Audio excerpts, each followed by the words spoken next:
জানিয়ে দিব সর্বশেষ আপডেট বাংলা সংবাদ। শুরুতেই শিরোনাম। ইউনূসের কুটোচালে বিএনপি কোণঠাসা, বাড়ছে গণবিক্ষোভ। আওয়ামী লীগ পালাতক ও নিষিদ্ধ, সংশ্লিষ্ট মহলের নিশানা এবার বিএনপির দিকে। তবে কি আবারও ১-১১ সেই -2 ফর্মুলার ষড়যন্ত্র চলছে? জানিয়ে দেব চাঁদাবাজদের বিরুদ্ধে কঠোর প্রতিরোধ গড়ে তুলতে হবে বললেন নাহিদ ইসলাম। এদিকে আলেম ওলামাদের বাদ দিয়ে ক্ষমতায় যাওয়ার স্বপ্ন ভুলে যান বলেছেন চরমোনাই পীর। জানাবো জনগণ ফ্যাসিস্টকে যেভাবে বিতাড়িত করেছে, চাঁদাবাজদেরও তাই করবে বলেছে ছাত্র শিবির। এবং সর্বশেষ জানাবো অ্যাকশনে বিএনপি, নজরদারিতে সব পর্যায়ের নেতারা। শুনছিলেন গুরুত্বপূর্ণ আপডেট বাংলা সংবাদগুলোর শিরোনাম। এবারে জানাবো বিস্তারিত। ইউনূসের কোটোচালে বিএনপি কোণঠাসা, বাড়ছে গণবিক্ষোভ। চারজন রাজনৈতিক ভাষ্যকার মনে করছেন, আওয়ামী লীগকে ময়দান থেকে সরিয়ে দেওয়ার পরে এবার সংশ্লিষ্ট মহলের নিশানা বিএনপি। পুরান ঢাকার মিডফোর্ড হাসপাতালের সামনে শুক্রবার একটি পৈশাচিক হত্যাকাণ্ডের ভিডিও গোটা দেশ জুড়ে নাড়িয়ে দিয়েছে। চাঁদা নিয়ে গন্ডগোলের জেরে ক্ষুদ্র ব্যবসায়ী মোহাম্মদ লালচাঁদ সোহাগকে গুলি করার পরে বিশাল একটি কংক্রিটের চাই দিয়ে মাথা থেতলে মৃত্যু নিশ্চিত করার এই ভিডিওর সামান্য অংশ দেখেই প্রত্যেকে শিউরে উঠেছেন। কিন্তু পরিস্থিতি বিবেচনা করে বাংলাদেশের এক রাজনৈতিক পর্যবেক্ষকের ইঙ্গিতপূর্ণ মন্তব্য, একটি বিষয় লাউড অ্যান্ড ক্লিয়ার, ওই কংক্রিটের চাই আসলে খালেদা জিয়ার দল বিএনপিরই মাথায় এসে পড়েছে। চারজন রাজনৈতিক ভাষ্যকার মনে করছেন, আওয়ামী লীগকে ময়দান থেকে সরিয়ে দেওয়ার পরে এবার সংশ্লিষ্ট মহলের নিশানা বিএনপি। তাদের মধ্যে অন্তত ৩ জন মনে করেন, মেটিকুলাস ডিজাইনে বাংলাদেশে ২০০৬-এর সেই -2 কর্মসূচি বাস্তবায়ন করা হচ্ছে, অর্থাৎ প্রধান দুই রাজনৈতিক দল আওয়ামী লীগ ও বিএনপিকে রাজনীতির মাঠের বাইরে পাঠিয়ে মৌলবাদী শক্তির হাতে ক্ষমতা তুলে দেওয়াই লক্ষ্য। আওয়ামী লীগ এখন কার্যত দেশ ছাড়া, এবার বিএনপি নিশানায়। শুক্রবারের হত্যাকাণ্ডের ঘটনায় মানুষের যাবতীয় ক্ষোভ এসে পড়েছে বিএনপির উপরে। কারণ পুলিশের দাবি, ব্যবসায়ীর সঙ্গে চাঁদা নিয়ে বিএনপির শাখা সংগঠন ছাত্রদল ও যুবদলের গোলমাল হয়েছিল। ব্যবসায়ীর কাছ থেকে চাঁদা চাওয়ার কারণে দলের 5 যুব ও ছাত্র নেতাকে বহিষ্কার করে ভাবমূর্তি বাঁচাতে চেয়েছে বিএনপি। কিন্তু গোটা ঘটনায় বিএনপির জনপ্রিয়তা ধ্বংসের একটি পরিকল্পিত ছক খুঁজে পাচ্ছেন পর্যবেক্ষকদের অনেকেই। পুলিশ ভিডিও দেখে যে 4 জনকে গ্রেপ্তার করেছে, তারা সকলেই বলেছে খুনের সময় অকুস্থলে থাকলেও হত্যাকাণ্ডে যুক্ত নয়। সূত্রের খবর, লন্ডনের প্রধান উপদেষ্টা ইউনূসের সঙ্গে বৈঠকের পরে বিএনপির ভারপ্রাপ্ত চেয়ারম্যান তারেক রহমান দলীয় নেতৃত্বকে নির্দেশ দিয়েছিলেন, কোনোভাবেই সরকারের সঙ্গে বিরোধে যাওয়া যাবে না। কিন্তু মিডফোর্ড হত্যাকাণ্ডের পরে সেই তারেক রহমানও শনিবার ইউনূস সরকারের মতিগতি নিয়ে গুরুতর প্রশ্ন তুলেছেন। ঢাকায় একটি অনুষ্ঠানে ভার্চুয়ালি বক্তৃতায় এদিন তিনি বলেন, ওই ঘটনায় স্ক্রিনে যাকে হত্যা করতে দেখা গিয়েছে তাকে কেন সরকার এখনো গ্রেপ্তার করেনি? আমরা কি তাহলে ধরে নেব যে যারা বিভিন্নভাবে মব সৃষ্টি করে একটি পরিস্থিতি তৈরি করতে চাইছে সেখানে সরকার এবং প্রশাসনের প্রশ্রয় আছে? পর্যবেক্ষকেরা বলছেন, তারেকের সঙ্গে লন্ডনের বৈঠকে ইউনূসের লক্ষ্য ছিল ডিসেম্বরের মধ্যে নির্বাচনের দাবিতে আন্দোলনের প্রস্তুতি নেওয়া বিএনপিকে কার্যত ঠুটো করে দেওয়া। তাদের মতে এই লক্ষ্য অর্জনে ইউনূস 100% সফল। ফিরে আসার পরেও নির্বাচনের দিনক্ষণ নিয়ে স্পষ্ট কিছু বলেননি তিনি। ডিসেম্বরের মধ্যে নির্বাচনের প্রস্তুতি চূড়ান্ত করতে স্বরাষ্ট্র মন্ত্রকের অফিসারদের ইউনূস একটি নির্দেশ দিয়েছেন বলে প্রেস সচিব জানিয়েছিলেন। এদিকে ইউনূস লন্ডন থেকে ফিরতেই সরকারের দুই সর্বোচ্চ প্রভাবশালী দল জামায়াতে ইসলামী এবং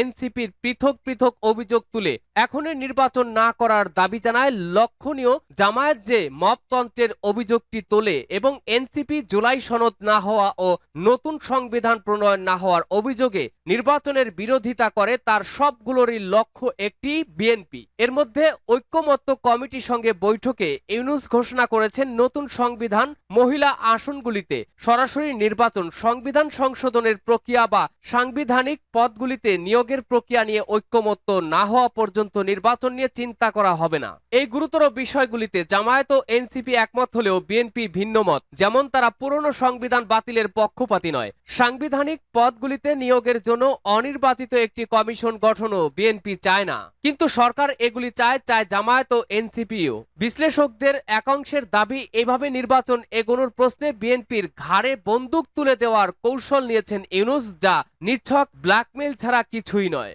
চাঁদাবাজদের বিরুদ্ধে কঠোর প্রতিরোধ গড়ে তুলতে হবে বললেন নাহিদ ইসলাম। জাতীয় নাগরিক পার্টি এনসিপির আহ্বায়ক নাহিদ ইসলাম বলেছেন, আমরা চেয়ারের পরিবর্তন চাইনি, চেয়েছি সিস্টেমের পরিবর্তন। কিন্তু পুরাতন বন্দোবস্তের মাধ্যমে যারা ক্ষমতায় আসতে চায় তাদের সেই ইচ্ছা পূরণ হবে না। তারা যদি এখনো সংস্কারের পথে না আসে তাহলে ক্ষমতায় আসার পথ বন্ধ হবে। শনিবার 12 জুলাই রাতে বাগেরহাটের রেল রোডে পথসভায় তিনি এসব কথা বলেন। নাহিদ ইসলাম বলেছেন, চাঁদাবাজদের এই দেশে ঠাঁই দেওয়া হবে না, তাদের বিরুদ্ধে কঠোর প্রতিরোধ গড়ে তুলতে হবে। এর জন্য কেন্দ্রীয় নেতৃবৃন্দ সবসময় পাশে থাকবে। বিগত সময়ে বাগেরহাটের কোনো উন্নয়ন হয়নি উল্লেখ করে নাহিদ বলেন, এনসিপি সদস্য সচিব আক্তার হোসেন বলেন, আইয়ামে জাহিলিয়াতের মতো মানুষ হত্যা করার জন্য জুলাই আন্দোলন হয়নি।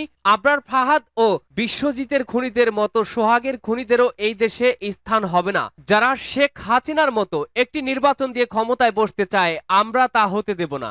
আলেম ওলামাদের বাদ দিয়ে ক্ষমতায় যাওয়ার স্বপ্ন ভুলে যান বললেন চরমোনাই পীর। চট্টগ্রামের বাঁশখালীতে ইসলামী আন্দোলন বাংলাদেশের আমির মাওলানা মুফতি সৈয়দ মোহাম্মদ রেজাউল করিম পীর সাহেব চরমোনাই বলেছেন, আমরা ইসলাম, দেশ ও মানবতার পক্ষে শক্তিগুলো ঐক্যবদ্ধ হয়ে আগামী দিনে দেশ গড়ার কাজ করতে চাই।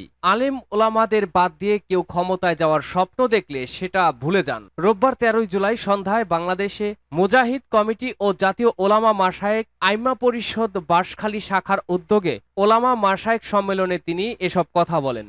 জনগণ ফ্যাসিস্টকে যেভাবে বিতাড়িত করেছে, চাঁদাবাজদেরও তাই করবে বলেছে ছাত্র শিবির। সারা দেশে চাঁদাবাজি, হত্যা ও সন্ত্রাসী কর্মকাণ্ডের প্রতিবাদে বিক্ষোভ মিছিল অনুষ্ঠিত হয়েছে।